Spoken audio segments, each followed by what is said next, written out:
अस्सलाम वालेकुम बच्चों, क्या हाल है आपका। मुझे उम्मीद है कि आप ठीक होंगे। आज हम जिन टॉपिक्स पे डिस्कस करेंगे वो डिफरेंट है, मुख्तलिफ टॉपिक्स हैं। उसमें सबसे पहले आ रहा है ग़ज़ा और सेहत। फिर हमें ग़ज़ा किन ज़राए से हासिल होती है, वो कौन से ज़राए हैं जिनसे हम ग़ज़ा हासिल कर सकते हैं। नंबर 3 मुतवाज़न ग़ज़ा और उसकी अहमियत। नंबर 4 गैर मुतवाज़न ग़ज़ा और उसके नुकसानात। फिर लास्ट में हम ग़ज़ाई तिकोन के बारे में बात करेंगे। जी तो बच्चों, सबसे पहले तो आपको पता होगा कि ग़ज़ा होती क्या है। हर वो चीज़ जो आप खाते हैं वो ग़ज़ा कहलाती है। अब ग़ज़ा हमारे जिस्म को किस तरह फ़ायदा देती है।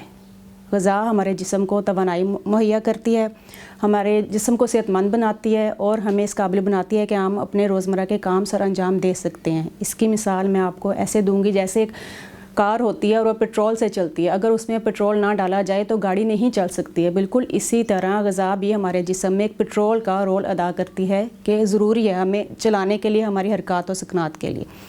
अब बच्चों, आपको मैं बताऊंगी कि ग़ज़ा किन ज़राए से हासिल होती है। उसमें पहला जो ज़रिया है जिससे हम ग़ज़ा हासिल कर सकते हैं वो है प्रोटीन, लहमियात।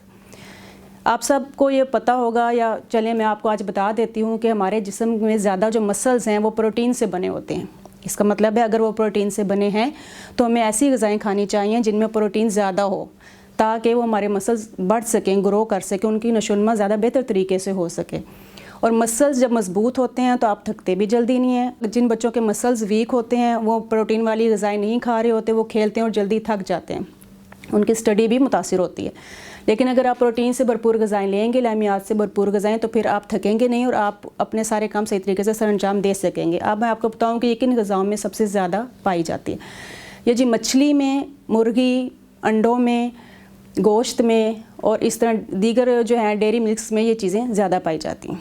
जो दूसरा ज़रिया है हमारा जिससे हम ग़ज़ा हासिल करते हैं वो है नशास्ता, कार्बोहाइड्रेट्स। बच्चों, नशास्ता दो इक़साम के होते हैं। एक सिंपल नशास्ता होता है, सादा नशास्ता, और एक नशास्ता वो होता है जिसमें मुख्तलिफ़ इक़साम होती हैं। अब जो सिंपल नशास्ता है, जो कि सादा नशास्ता है, वो होता है चीनी और चीनी से बनी हुई चीज़ों से जो कि बहुत मीठी होती हैं। जैसे कि आप लोग अक्सर आइसक्रीम खाते हैं और आप डोनट्स वगैरह खाते हैं, या आप बहुत मीठी खीर खा लेते हैं, मीठी स्वीट डिश खा लेते हैं, और इसके अलावा जो दूसरी या आप एनर्जी ड्रिंक्स ले लेते हैं। अब जो दूसरा नशास्ता जिसकी मैं आपको बता रही हूँ, दूसरी किस्म है, उसमें मिक्स चीज़ें होती हैं जिसमें गंदम भी हो सकती है, मकई के दाने भी हो सकते हैं, गोश्त भी हो सकता है और फ्रूट्स भी हो सकते हैं। उसमें सेब है, माल्टा है या अंगूर हैं, मीठे अंगूर होते हैं। इनमें फ़र्क क्या है बच्चों?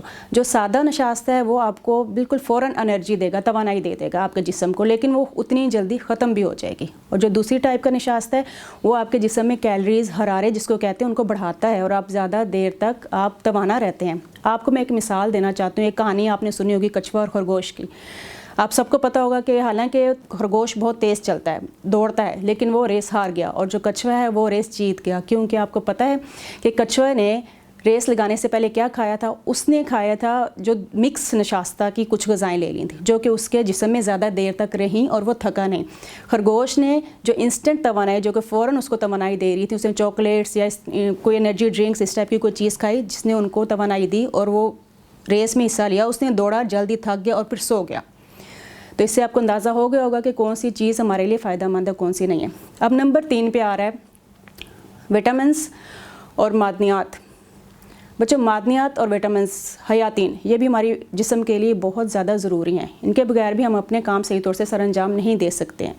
मादनियात आपको मिलती हैं कहाँ से? ये मिलती हैं हमें पानी से या हमें ज़मीन के नीचे से मिलती हैं। अब ज़मीन के नीचे से इन मादनियात को पौधे जज़्ब करते हैं, फिर उन पौधों को जानवर खाते हैं और फिर उन जानवरों और पौधों को हम इंसान खाते हैं। इस तरह ये मादनियात हमारे जिस्म तक पहुंचती है। अब ये मादनियात हमारे जिस्म में जाके क्या करती हैं? ये डिफरेंट काम सर अंजाम देती है। इसमें कैल्शियम होती है मादनियात में, जिंक और आयरन होता है। अब कैल्शियम सबसे ज़्यादा बच्चों पाया जाता है दूध में, जो कि हमारी हड्डियाँ मजबूत करता है, और जो आयरन है वो सब्ज़ पत्तों वाली जितनी ग़ज़ाएँ होती हैं उनमें होती है, और गोश्त में भी होता है आयरन बहुत ज़्यादा। और ये करता क्या है कि ये हमारी बॉडी में जाके हमारी जो ऑक्सीजन के थ्रू हमारा खून सारे जिस्म में जाता है, उस काम को बहुत बेहतर कर देता है। ऑक्सीजन हमारे पूरे जिस्म में सही तरीके से पहुंचाता है अगर हम आयरन ज़्यादा मिकदार में लेते हैं। जिंक ज़्यादातर बच्चों मुर्गी, अंडे और इस तरह की चीज़ों में पाया जाता है, मछली में पाया जाता है, इसलिए आप कोशिश करें ज़्यादा ये चीज़ें लेने के, इससे हमारे असबी निज़ाम भी मजबूत होता है। अब हम आते हैं नंबर 4 पे। उसमें ग़िज़ा आती है ऑयल एंड चिकनाई से बनी हुई चीज़ें। वो कौन कौन सी होती हैं? अमूमी तौर पे आपको पहले तो मैं ये बताऊँ, सुना होगा कि ऑयल और चिकनाई फ़ैट वगैरह से जो ग़िज़ाएँ बनती हैं वो हमारे लिए नुकसानदेह होती हैं, लेकिन नहीं, सब ग़िज़ाएँ नुकसानदेह नहीं होती। कुछ ग़िज़ाएँ हमारे जिस्म के लिए फ़ायदेमंद भी होती हैं अगर उनको मुनासिब मिक़दार में लिया जाए। अब इसमें मुख्तलिफ़ किस्म के तेल आते हैं, जैसे कि सोयाबीन का है, सूरजमुखी का है, जैतून का तेल है, डिफरेंट किस्म के तेल आते हैं जो आप खाते हैं और आपके निज़ाम को वो तंदुरुस्त रखते हैं।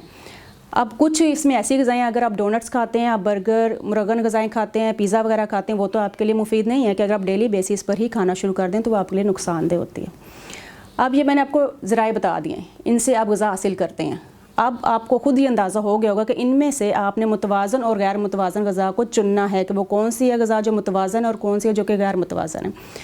अगर मैं इसको थोड़ा सा शॉर्ट करके बता दूं तो हर वो चीज़ मुतवाज़न ग़िज़ा में शामिल होती है जो हम थोड़ी थोड़ी मिक़दार में रोज़ाना खाते हैं।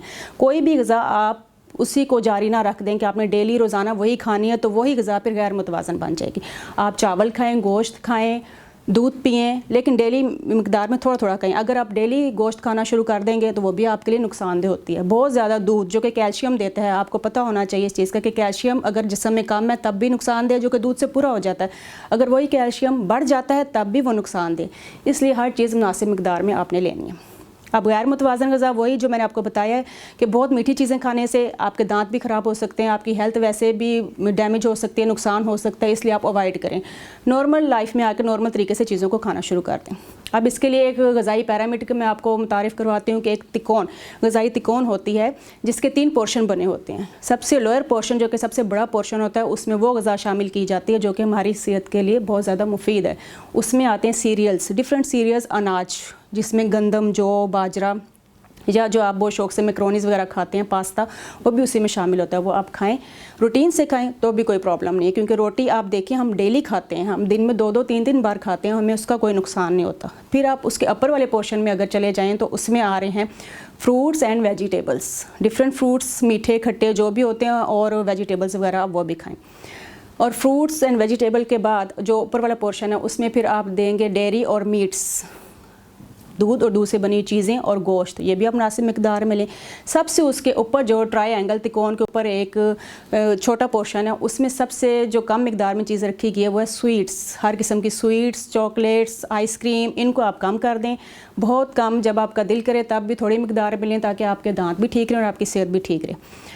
मुझे उम्मीद है ये सारा लेसन आप ज़हन-नशीन कर लेंगे और इस पर अमल पैरा होने की भी कोशिश करेंगे। ओके बच्चों, नेक्स्ट लेसन के साथ मिलते हैं। अल्लाह हाफ़िज़।